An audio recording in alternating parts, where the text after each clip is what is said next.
Hi friends, welcome to my YouTube channel. ಇದು ಈ July ತಿಂಗಳದು ಕರೆಂಟ್ ಅಫೇರ್ ಹೇಳ್ತಿದ್ದೀನಿ. ಜುಲೈ ತಿಂಗಳದು ಆಲ್ಮೋಸ್ಟು ಎಲ್ಲ ಕವರ್ ಮಾಡಿದ್ದೀನಿ. ನ್ಯೂಸ್ ಪೇಪರಿಂದ ಮತ್ತು ಬೇರೆ ಬೇರೆ ಸೋರ್ಸಿಂದ ಕಲೆಕ್ಟ್ ಮಾಡಿರೋದು. ಜುಲೈ ತಿಂಗಳು ಇದ್ರ ಪ್ರತಿ ತಿಂಗಳು ಈ ಥರನೇ ಕವರ್ ಮಾಡ್ತೀನಿ.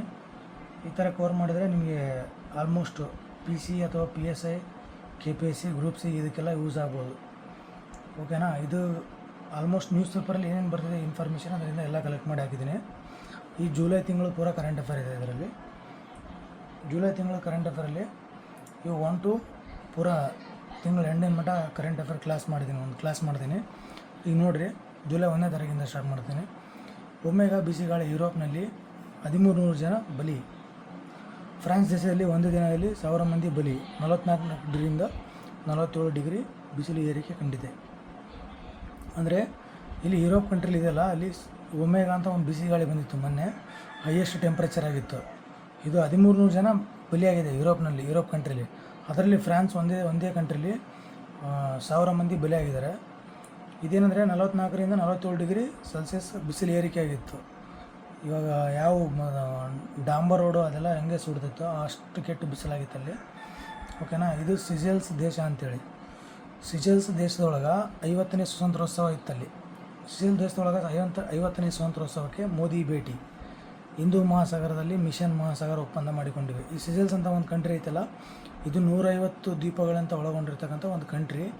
ಇದರೊಳಗಡೆ ಇಲ್ಲಿ ಮೊನ್ನೆ ಮೋದಿ ಭೇಟಿ ನೀಡಿದರು 50ನೇ ಸ್ವಾತಂತ್ರ್ಯೋತ್ಸವಕ್ಕೆ. ಓಕೆನಾ? 115 ದ್ವೀಪಗಳಿರುವ ಹಿಂದೂ ಮಹಾಸಾಗರದಲ್ಲಿರುವ ರಾಷ್ಟ್ರ. 115 ದ್ವೀಪಗಳಿರ್ತಕ್ಕಂಥ ಒಂದು ರಾಷ್ಟ್ರ ಇದು. ಓಕೆನಾ? ಇದು ಕರೆನ್ಸಿ ಏನಂದರೆ ಸಿಜೆಲ್ಸ್ ರೂಪಾಯಿ.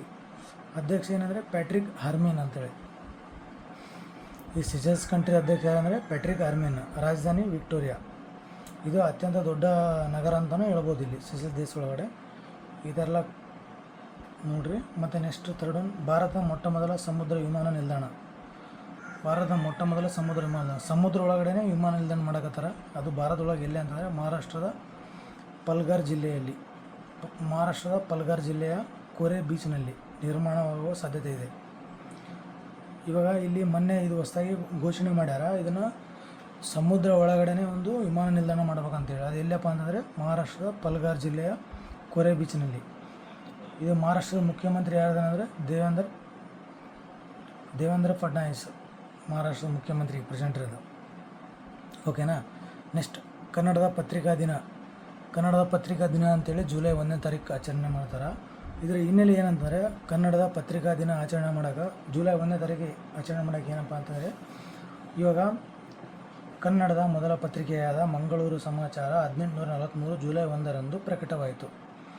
ಫಸ್ಟ್ ಇದರ ಕ್ವಶನ್ಸ್ ಆಗಿದೆ ಬೇಜನ್ ಟೈಮು. ಕನ್ನಡದ ಮೊದಲ ಪತ್ರಿಕೆ ಯಾವುದಂತಂದರೆ ಮಂಗಳೂರು ಸಮಾಚಾರ.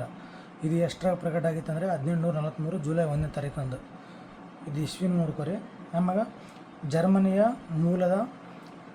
ಜರ್ಮನಿಯ ಮೂಲದ ಮಂಗಳೂರು ನಿವಾಸಿಯಾಗಿದ್ದ ಹರ್ಮನ್ ಮೊಗ್ಲಿಂಗ್. ಇದನ್ನು ಯಾರು ಹೊರಡಿಸ್ತಾರಂತಂದರೆ ಹರ್ಮನ್ ಫ್ರೆಡ್ರಿಕ್ ಮೊಗ್ಲಿಂಗ್ ಅಂತೇಳಿ. ಇವರು ಹೊರತಂದ್ರೆ ಇವರು ಕನ್ನಡ ಪತ್ರಿಕೋದ್ಯಮದ ಪಿತಾಮಹ ಎಂದು ಕರೀತಾರೆ. ಯಾರನ್ನಪ್ಪ ಅಂತಾರೆ? Hermann Friedrich Moegling. ಇವ್ರನ್ನ ಕನ್ನಡದ ಪತ್ರಿಕೋದ್ಯಮ ಪಿತಾಮಹ ಅಂತಲೂ ಕರೀತಾರೆ. ಓಕೆನಾ? Next, national doctors day July 1ನೇ ತಾರೀಕು ಆಚರಣೆ ಮಾಡ್ತೀವಿ. ನ್ಯಾಷನಲ್ ಡಾಕ್ಟರ್ಸ್ ಡೇ ಇದ್ರದ್ದು ಏನು ರೀಸನ್ ಅಂತಾರೆ,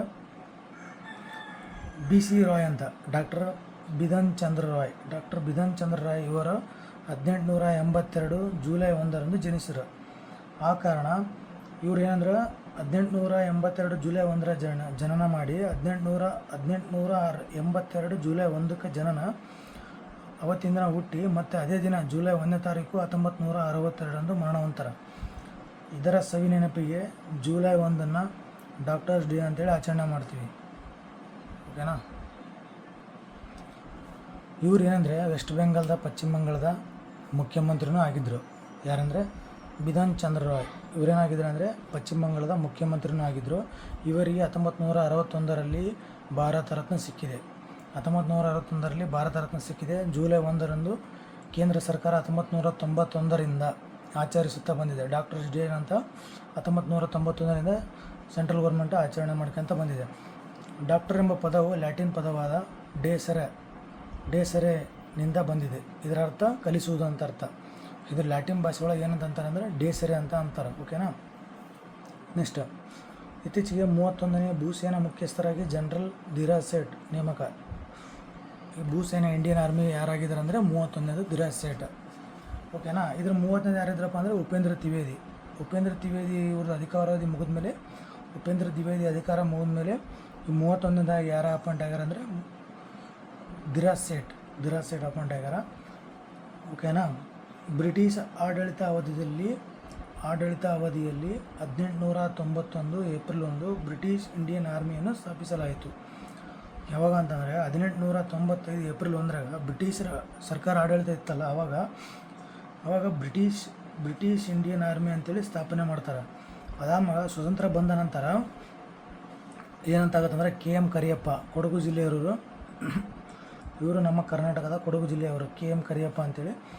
ಇವರು 1949 ಜನವರಿ 15ರಂದು ಕಮಾಂಡರ್ ಇನ್ ಚೀಫ್ ಆಗಿ ಅಧಿಕಾರ ಸ್ವೀಕರಿಸಿದ ನೆನಪಿಗಾಗಿ ಇವರೇನು ಮಾಡ್ತಾರಂದರೆ 1949 ಜನವರಿ 15ಕ್ಕೆ ಕಮಾಂಡರ್ ಇನ್ ಚೀಫ್ ಆಗಿ ಅಧಿಕಾರ ಸ್ವೀಕಾರ ಮಾಡ್ತಾರೆ. ಬ್ರಿಟಿಷರಿಂದ ಇವರಿಗೆ ಹಸ್ತಾಂತರ ಆಕತಿ. ಆವಾಗ ಜನವರಿ 15 ಅವಾಗಿಂದ ಸವಿ ನೆನಪಿಗಾಗಿ, ಇವರು ಅಧಿಕಾರ ಸ್ವೀಕರಿಸಿದ ಸವಿ ನೆನಪಿಗಾಗಿ ಪ್ರತಿ ವರ್ಷ ಜನವರಿ 15ರಂದು ಭೂಸೇನಾ ದಿನಾಚರಣೆಯಾಗಿ ಆಚರಣೆ ಮಾಡ್ತಾ ಇದ್ದಾರೆ. ಓಕೆನಾ.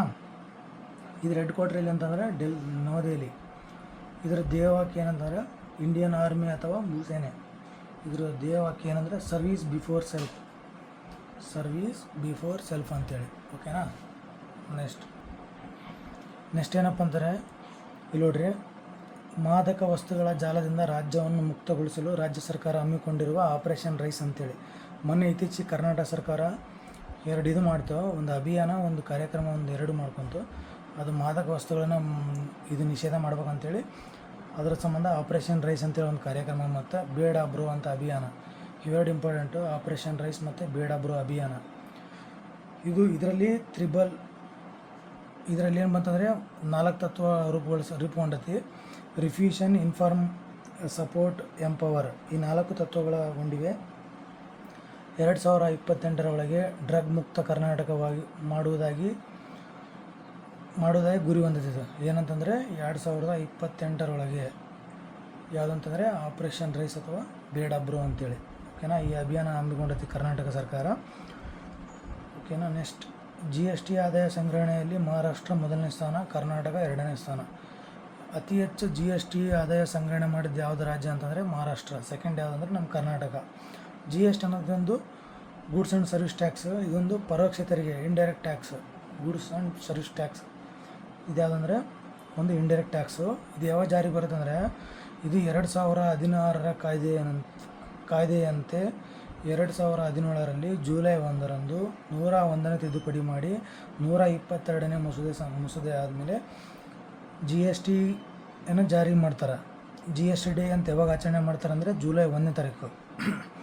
ಅದು ಯಾವಾಗಿಂದ ಅಂತಂದರೆ 2017 ಜಾರಿ. 2017 ಜುಲೈ 1ನೇ ತಾರೀಕಂದು GST ಜಾರಿ. ಇಂಡೈರೆಕ್ಟ್ ಟ್ಯಾಕ್ಸ್ ಇದೊಂದು. ಓಕೆನಾ. ದೇಶದ ಮೊದಲ ಖಾಸಗಿ ಪ್ರೈವೇಟ್ ಕಕ್ಷೆಯ ರಾಕೆಟ್ ವಿಕ್ರಮ್ 1 ಇದನ್ನು ಹೈದರಾಬಾದ್ ಮೂಲದ ಖಾಸಗಿ ಕಂಪನಿ ಸ್ಕೈರೂಟ್ ಏರೋಸ್ಪೇಸ್ ಅಭಿವೃದ್ಧಿಪಡಿಸಿದೆ. ಇದು ಒಂದು ರೀಸೆಂಟಾಗಿ ಕ್ವಶನ್ನು ಕೇಳಿದ್ದ. ಇದು ಮಿಷನ್ ಆಗಮನ. ಇದಕ್ಕೆ ಹೆಸರೇನಂತ ಇಟ್ರ ಅಂದರೆ ಮಿಷನ್ ಆಗಮನ ಅಂತ ಹೆಸರಿಟ್ರ. ಯಾವುದಕ್ಕಂದರೆ ದೇಶದ ಮೊದಲ ಖಾಸಗಿ ಪ್ರೈವೇಟ್ ಕಕ್ಷೆಯ ರಾಕೆಟ್ ವಿಕ್ರಮ್ 1 ಇದು ಹೈದರಾಬಾದ್ ಮೂಲದ ಒಂದು ಖಾಸಗಿ ಕಂಪನಿ ಸ್ಕೈರೂಟ್ ಅಂತ ಐತಲ್ಲ, ಸ್ಕೈರೂಟ್ ಏರೋಸ್ಪೇಸ್ ಇದು ಅಭಿವೃದ್ಧಿಪಡಿಸಿದೆ. ಇದನ್ನು ಮಿಷನ್ ಆಗಮನ ಅಂತ ಹೆಸರಿಟ್ರ ಇತ್ತೀಚೆಗೆ. ಓಕೆನಾ. ನೆಕ್ಸ್ಟ್ ಏನಪ್ಪ ಅಂತಂದರೆ ಅಂತಾರಾಷ್ಟ್ರೀಯ ಪ್ಲಾಸ್ಟಿಕ್ ಚೀಲ ಮುಕ್ತ ದಿನ ಜುಲೈ 3ನೇ ತಾರೀಕು. ಈ ಪ್ಲಾಸ್ಟಿಕ್ ಚೀಲನ ಮುಕ್ತಾಯ ದಿನ ಅಂತೇಳಿ ಯಾವಾಗ ಆಚರಣೆ ಮಾಡ್ತಾರೆ ಅಂತಂದರೆ ಜುಲೈ 3ನೇ ತಾರೀಕು. ಭಾರತವು ವಿಶ್ವದಲ್ಲಿ ಅತಿ ಹೆಚ್ಚು ಪ್ಲಾಸ್ಟಿಕ್ ತ್ಯಾಜ್ಯ ಉತ್ಪಾದಿಸುವ ದೇಶವಾಗಿದೆ. ಭಾರತವು ಡೋಪಿಂಗ್ ಪ್ರಕರಣದಲ್ಲಿ ವಿಶ್ವದಲ್ಲೇ ನಂಬರ್ 1 ಸ್ಥಾನ ಪಡೆದಿದೆ. ಡೋಪಿಂಗ್ ಅಂತಂದರೆ 148 ಕೇಸ್ಗಳೊಂದಿಗೆ ಕೆನ್ಯಾ 2ನೇ ಸ್ಥಾನ ಇದೆ. ಇದರ ಭಾರತ 1ನೇ ಸ್ಥಾನದಾಗಿದ್ದರೆ ಕೆನ್ಯಾ 2ನೇ ಸ್ಥಾನದಾಗೈತಿ 148 ಕೇಸ್ ಒಳಗಡೆ. ಡೋಪಿಂಗ್ ಅಂದರೆ ಏನಂತಂದರೆ ನಿಷೇಧಿಸಿದ ಡ್ರಗ್ಸ್ ಅಥವಾ ಸ್ಟೆರಾಯ್ಡ್ಸ್, ನಿಷೇಧಿತ ಔಷಧಿ ಕ್ರೀಡಾಪಟುಗಳು ಹೆಚ್ಚಾಗಿ ಬಳಸುತ್ತಾರೆ. ಇದು ಏನಂತೈತಲ್ಲ, ನಿಷೇಧಿತ ಔಷಧಿಗಳನ್ನ ಏನದಾವಲ್ಲ, ಇವು ಡ್ರಗ್ಸು ಅಥವಾ ಏನೇನಿದಾವಲ್ಲ ಅವನ್ನೆಲ್ಲ ಕ್ರೀಡಾಪಟುಗಳು ಜಾಸ್ತಿ ಯೂಸ್ ಮಾಡ್ತಿರ್ತಾರೆ. ಅದರ ಸಂಬಂಧ ಇದರ ಭಾರತ ಒಂದು ಈ ಡೋಪಿಂಗ್ ಪ್ರಕರಣದಲ್ಲಿ ವಿಶ್ವದಲ್ಲೇ ನಂಬರ್ 1 ಸ್ಥಾನ ಇದಂತೆ. ಸೆಕೆಂಡ್ ಸ್ಥಾನ ಯಾವುದಂದರೆ 2ನೇ ಸ್ಥಾನ. ಇದನ್ನು ಕ್ರೀಡಾಪಟುಗಳು ಬಳಸ್ತಾರೆ ಜಾಸ್ತಿ, ಅತಿ ಹೆಚ್ಚಾಗಿ. ನೆಕ್ಸ್ಟ್, ಪ್ರಧಾನಿ ಮೋದಿಯವರು ದೆಹಲಿಯ ಹೈದರಾಬಾದ್ ಹೌಸ್ನಲ್ಲಿ ಜಪಾನಿನ ಪ್ರಧಾನಿ ಸನಾಯಿ ತಕಾಯಿಚಿ ಅವರೊಂದಿಗೆ 120 ಒಪ್ಪಂದಗಳೊಂದಿಗೆ ಸಹಿ ಹಾಕಿದರು. ಇವರು ಮೋದಿಯವರು ಹೈದರಾಬಾದ್ ಹೌಸ್ ಐತಲ್ಲ, ಅಲ್ಲಿ ಇಬ್ಬರು ಮೋದಿ ಮತ್ತು ಜಪಾನಿನ ಪ್ರಧಾನಿ ಸನಾಯಿ ತಕಾಯಿಚಿ ಅಂತೇಳಿ ಇಬ್ಬರು 120 ಒಪ್ಪಂದಕ್ಕೆ ಸಹಿ ಹಾಕ್ಯಾರ. ಇದರ ಜಪಾನ್ ಪ್ರಧಾನಿ ಯಾರು ಅಂತೇಳಿ ಇಂಪಾರ್ಟೆಂಟ್ ನೆನ್ಪಿಟ್ಟಿದ್ದಾರೆ. ಜಪಾನ್ ಪ್ರಧಾನಿ ಸನಾಯಿ ತಕಾಯಿಚಿ. ಓಕೆನಾ. ರಾಜಧಾನಿ ಟೋಕಿಯೋ ರಾಜಧಾನಿ ಟೋಕಿಯೋ. Currency N. ಇದರ ಸಂಸತ್ ಯಾವುದಂದ್ರೆ ಡಯಟ್. ಜಪಾನ್ನ ಸಂಸತ್ ಯಾವುದಂದ್ರೆ ಡಯಟ್. Currency N. ರಾಜಧಾನಿ ಯಾವುದಂದ್ರೆ ಟೋಕಿಯೋ. ಓಕೆನಾ. ಇದು ನೋಡ್ರಿ, ಅತಿ ಹೆಚ್ಚು ನ್ಯೂಸ್ ಒಳಗಿರೋದು ಅಂದರೆ ವಿಪ್ಜಿ ರಾಮ್ಜಿ. ಇದು ಜುಲೈ 1ನೇ ತಾರೀಕು 2026ರಿಂದ ಜಾರಿ ಆಗೈತಿ. ವಿಪ್ಜಿ ರಾಮ್ಜಿ ಇದು ಯಾವಾಗಿಂದ ಜಾರಿ ಆಗೈತೆ ಅಂದರೆ ಜುಲೈ 1, 2026ರಿಂದ ಜಾರಿ ಆಗೈತೆ. ವಿಪ್ಜಿ ರಾಮ್ಜಿ ಅಂತಂದ್ರೆ ಏನಂತಂದರೆ Viksit Bharat guarantee for Rozgar and Ajeevika mission Gramin ಅಂತೇಳಿ. ಓಕೆನಾ. ಇದ್ರ ಫುಲ್ ಫಾರ್ಮು ಕೊಡ್ಬೋದು, ಒಂದ್ಸರಿ ನೋಡ್ಕೊರಿ. ಇದು MG ನರೇಗಾ ಅಂತ ಇತ್ತಲ್ಲ, ಅದ್ರ ಬದಲಾಗಿ ಇದನ್ನು ಮಾಡಿರೋದು. ಇದನ್ನು MG ನರೇಗಾ ಬದಲಾಗಿ ವಿಪ್ಜಿ ರಾಮ್ಜಿ ಅಂತೇಳಿ ಮಾಡಿದ್ದಾರೆ. ಇದು 2006 ಫೆಬ್ರವರಿ 2ರಂದು ಆಂಧ್ರ ಪ್ರದೇಶ ಅನಂತಪುರದಲ್ಲಿ ಜಾರಿಗೊಳಿಸಲಾಯಿತು. ಯಾವುದನ್ನಂತಂದರೆ ನರೇಗಾನ. ಓಕೆನಾ. ನೆಕ್ಸ್ಟ್, ಇದರಲ್ಲಿ 100 ದಿನ ಕೂಲಿ ಕೊಡ್ಬೇಕಂತಿರುತ್ತೆ. ಇದರಲ್ಲಿ ಏನು ಚೇಂಜಸ್ ಆಗಿದೆ ಅಂದರೆ ಫಸ್ಟಿಗೆ 100 ದಿನ ಕೂಲಿ ಕೊಡ್ಬೇಕಂತೇಳಿ ನರೇಗಾದಲ್ಲಿರುತ್ತೆ. ಆದ್ಮ್ಯಾಗ ಇದು ಫೆಬ್ರವರಿ 2ನ ನರೇಗಾ ದಿನ ಅಂತೇಳಿ ಆಚರಣೆ ಮಾಡ್ತಾರೆ. ಫಸ್ಟಿಗೆ 100 ದಿನ ಅಂತ ಕೊಡ್ಬೇಕಂತಿರುತ್ತೆ. ಆಮೇಲೆ 125 ದಿನ ಕೊಡ್ಬೇಕಂತೇಳಿ ವಿಪ್ಜಿ ರಾಮ್ಜಿ ಅಂತೇಳಿ ಅದನ್ನು 125 ದಿನ ಹೆಚ್ಚಳ ಮಾಡ್ಯಾರ, 100 ದಿನ ಇದನ್ನು. ಓಕೆನಾ. ಇದನ್ನು ಯಾವ ಸಚಿವಾಲಯದಿಂದ ಹೊರಡಿಸ್ತಾರೆ ಅಂದರೆ ಕೇಂದ್ರ ಗ್ರಾಮೀಣ ಅಭಿವೃದ್ಧಿ ಸಚಿವಾಲಯ. ಯಾವ ಸಚಿವಾಲಯ ಅಂದರೆ ಕೇಂದ್ರ ಗ್ರಾಮೀಣ ಅಭಿವೃದ್ಧಿ ಸಚಿವಾಲಯ. ಜುಲೈ 4. ಓಕೆನಾ. ಜುಲೈ 4ರಂದು ಅಮೇರಿಕ ಸ್ವಾತಂತ್ರ್ಯ ದಿನಾಂಕತೆ. ಜುಲೈ 4ನೇ ತಾರೀಕು ಅಮೇರಿಕಾ ಇಂಡಿಪೆಂಡೆನ್ಸ್ ಡೇ. ಓಕೆನಾ. 1976ರಲ್ಲಿ ಬ್ರಿಟನ್ನಿಂದ ಸ್ವಾತಂತ್ರ್ಯ ಪಡೆದು 1977ರಿಂದ ಪ್ರತಿ ವರ್ಷ ಜುಲೈ 4ರಂದು ಆಚರಿಸ್ತಾ ಬಂದಿದೆ. ಓಕೆನಾ. ಇದು ಜುಲೈ 4ನೇ ತಾರೀಕು ಅಮೇರಿಕಾ ಸ್ವಾತಂತ್ರ್ಯ ದಿನ ಅಂತೇಳಿ ಆಚರಣೆ ಮಾಡ್ತಾರೆ, ಇಂಪಾರ್ಟೆಂಟು. ಓಕೆನಾ. ಮಾನ್ಯಂ ವೀರುಡು ಎಂದೇ ಪ್ರಸಿದ್ಧಿಯಾದ ಅಲ್ಲೂರಿ ಸೀತಾರಾಮ್. ಮಾನ್ಯಂ ವೀರುಡು ಇವ್ರ ಹೆಸರೇ ಪ್ರಸಿದ್ಧಿ. ಅಲ್ಲೂರಿ ಸೀತಾರಾಮ 1894 ಜುಲೈ 4ರಂದು ಜನಿಸಿದರು. ಬ್ರಿಟಿಷರ ನಿದ್ದೆಗೆಡಿಸಿದ ಇವರು 1922ರಲ್ಲಿ ರಂಪಾ ದಂಗೆ ಅಂತೇಳಿ ಅಥವಾ ಮಾನ್ಯಂ ದಂಗೆ ಅಂತ ಆದಿವಾಸಿಗಳ ದಂಗೆ ಆಗಿರ್ತಿದೆ. ಯಾವ ದಂಗೆ ಅಂತಂದರೆ ರಂಪಾ ದಂಗೆ ಅಥವಾ ಮಾನ್ಯಂ ದಂಗೆ ಅಂತೇಳಿ 1922ರಾಗ ಅಲ್ಲೂರಿ ಸೀತಾರಾಮರು. ಇವ್ರು ನೆನ್ಪಿಟ್ಟಿದ್ದಾರೆ ಹೆಸರು. ಇವರು ರಿಲೇಟೆಡ್ ಇನ್ನೊಂದು ಕೇಳ್ಬೋದು. ಇವ್ರ ಹೆಸರು ಮೇಲೆ ಅಲ್ಲೂರಿ ಸೀತಾರಾಮ್ ಏರ್ಪೋರ್ಟ್ ಇತ್ತೀಚೆಗೆ ಎಲ್ಲಿ ಮಾಡ್ಯಾರ ಅಂದ್ರೆ ವಿಶಾಖಪಟ್ಟಣಂ.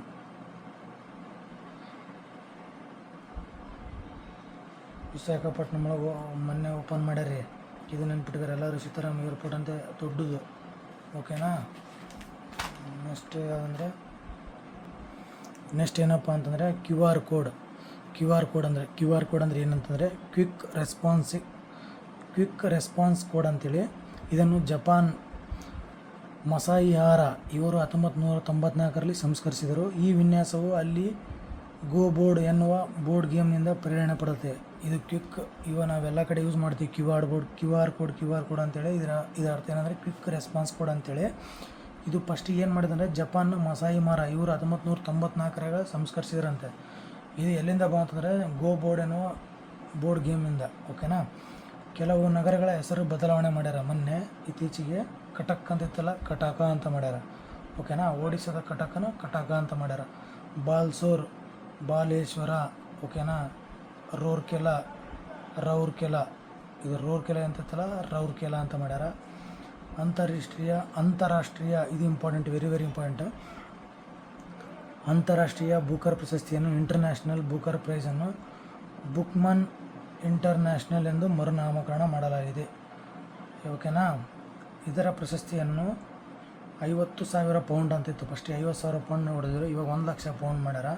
ಇದು ನಮ್ಮ ಇಂಡಿಯನ್ ಕರೆನ್ಸಿ ಒಳಗೆ ಎಷ್ಟು ಅಂತಾರೆ, 1,28,00,000 ಹೆಚ್ಚಳನೆ ಮಾಡ್ಯಾರ. ಓಕೆನಾ. ಇದು 2027ರಿಂದ ಜಾರಿ. ಇದು ಯಾವಾಗ ಮರುನಾಮಕರಣ ಮಾಡ್ತಾರೆ ಅಂದರೆ 2027ರಿಂದ ಜಾರಿ ಆಕತಿ. ಯಾವುದು ಬುಕ್ಮನ್ ಇಂಟರ್ನ್ಯಾಷನಲ್ ಪ್ರಶಸ್ತಿ ಅಂತೇಳಿ ಮಾಡ್ಯಾರ. ಈಗ ಫಸ್ಟಿಗೆ ಏನಂತಿತ್ತು, ಇಂಟರ್ನ್ಯಾಷನಲ್ ಬುಕ್ಕರ್ ಪ್ರಶಸ್ತಿ ಅಂತಿಲ್ಲ, ಅದನ್ನು ಬುಕ್ಮನ್ ಇಂಟರ್ನ್ಯಾಷನಲ್ ಪ್ರಶಸ್ತಿ ಅಂತೇಳಿ ಮಾಡ್ಯಾರ. ಇದನ್ನು 2005ರಲ್ಲಿ ಇಂಟರ್ನ್ಯಾಷನಲ್ ಮ್ಯಾನ್ ಬುಕ್ಕರ್ ಪ್ರಶಸ್ತಿಯಾಗಿ ಸ್ಥಾಪಿಸಲಾಯಿತು. 2005ರಾಗ ಇಂಟರ್ನ್ಯಾಷನಲ್ ಮ್ಯಾನ್ ಬುಕ್ಕರ್ ಅಂತೇಳಿ ಅವಾಗ ಸ್ಥಾಪನೆ ಮಾಡ್ತಾರೆ. ಮೊದಲ ಪಡೆದವರು ಯಾರಂದರೆ ಅಲ್ಬೇನಿಯನ್